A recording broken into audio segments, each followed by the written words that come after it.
What is up guys, my name is Tala and you are watching Gadgets Sphere. So in today's video I'm going to tell you how well this phone actually works in 2021 and should you buy the Poco X3 Pro or any other phone if you have this Redmi Note 7 Pro. And honestly speaking, let's get to the point. First of all, this smartphone doesn't have a good build quality. What I mean by that is, this smartphone's build quality, at first glance you will look like it's very premium, it's made out of glass.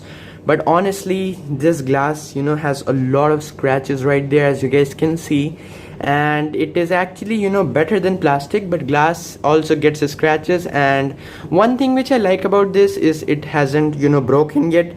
So I have dropped this phone like many times, but still there is no crack or anything like that in the glass, and the camera lens is also very well protected, so I'm happy for that as well.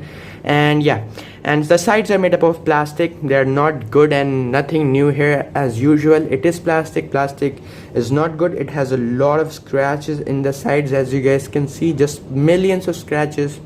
And the speakers are also very good. And by the way, this has a stereo speaker setup. This one and this one both are speakers. So lots of people think this is for the microphones, but no, these are speakers and they are very good and loud speakers. I appreciate that. One thing you will notice, there is a slight shift from the blue frame to the plastic and then the screen. I don't know why Xiaomi did this at that time, but it is very weird and unusual. The side buttons are also plastic. They are very clicky. They sound good, as you guys can see. Okay, and if you press it a lot of times, it will do the emergency call. And yeah, then the screen is made up of glass. Obviously every screen is made up of glass mostly, and the fact that it is made up of Gorilla Glass 3, it is good enough. I mean, I have got no scratches in the screen. It is just the screen guard which is cracked, so it does not matter. And the fact that this smartphone was the first smartphone that had a 48 megapixel camera, this camera in the back is still very good. I mean, if you want to get the best quality image, just turn on Google camera and this smartphone can compete even with the Redmi Note 10 Pro. Mark my words, this camera is very good from the back. I mean, the back camera is amazing. Then the disappointment comes in the front camera.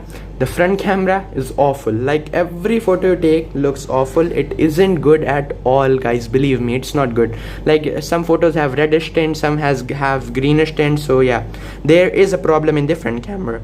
Let's talk about the software. And by the way, this smartphone is in 60 Hz obviously, and it is very smooth. I mean, opening apps is also a breeze. It doesn't have any problem or slowdowns, and I can say for sure, like, this smartphone is very good still in performance if you are a casual user. And it also has MIUI 12.0.5 as global stable version. So yeah, it is not good for gaming, and yeah, I don't think it is very nice for gaming or vlogging stuff. But I think normally for a casual user scrolling Instagram and browsing apps, talking to someone in Facebook, WhatsApp, it is going to be fine.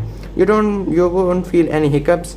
And my variant has 64 GB storage and 6 GB of RAM, so it is keeping up with the stored apps pretty well. I don't face any problems in the RAM as well, so I don't have any issue towards the RAM and all that stuff. Now let's talk about the battery life.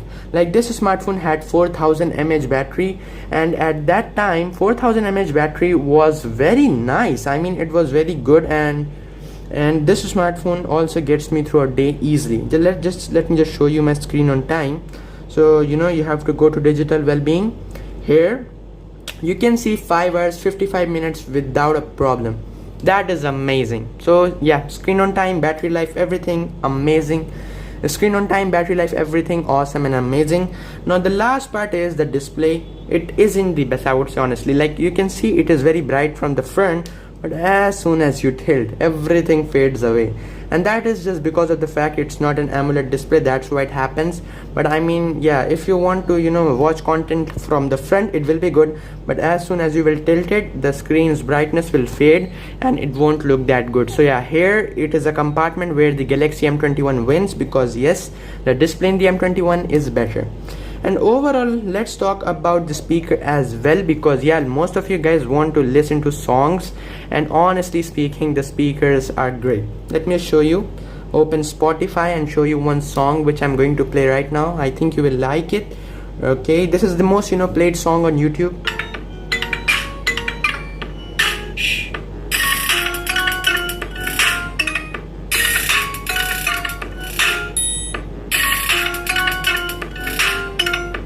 So as you guys can see, the bass, the treble, everything is just fine. I mean, it's not obviously an iPhone level camera or speaker, anything like that, but it is good enough for, you know, day-to-day usage. So the question comes, should you sell this and buy the Poco X3? Because right now, if I will show you on Flipkart, the X3 is just costing 15,000 rupees, and it is actually one of the most, you know, worth smartphone, and it is actually my smartphone on the my smartphone list as well. This is the 17,000 variant. But overall, the question is, should you upgrade from this to the X3 or the X3 Pro even for that matter? The answer is, it depends upon you. If you are someone who loves to play games like especially PUBG, then that Poco X3 Pro will be the smartphone for you. It will be the best smartphone you can ever buy. But if you are someone who is just, you know, a normal user, casual user, and you love the camera of this smartphone and you want to unlock its full potential by downloading the Gcam, then I think it is still very nice and relevant, and you don't need to upgrade like really soon right now. And I think it will give you can give it more than 1 year and then you can upgrade. That's just my thought and my opinion. What do you think about this smartphone? And that's pretty much it. If you like this video or you are helping and trying to support my channel, subscribing will be the best thing you can do. Please subscribe. Thanks for watching. Catch you in the next one. Peace out.